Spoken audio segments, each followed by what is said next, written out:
باللہ من الشیطان الرجیم، بسم اللہ الرحمن الرحیم۔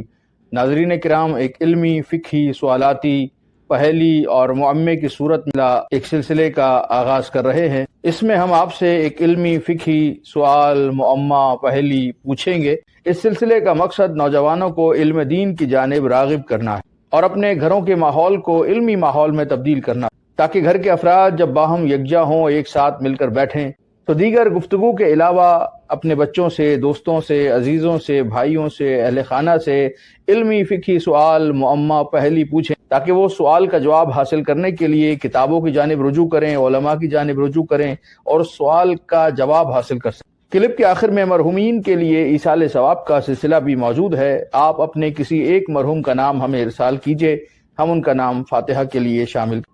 آج کا ہمارا سوال معمہ اور پہیلی یہ ہے کہ وہ کون سی نماز ہے جس کا مسجد میں پڑھنا مکروہ ہے؟ وہ کون سی نماز ہے جسے مسجد میں پڑھنا مکروہ ہے؟ انشاءاللہ آپ کو یہ سلسلہ پسند آئے گا۔ یہ ویڈیو اپنے دیگر دوستوں، احباب، عزیزوں میں شیئر فرمائیے۔ وآخر دعوانا ان الحمدللہ رب العالمین۔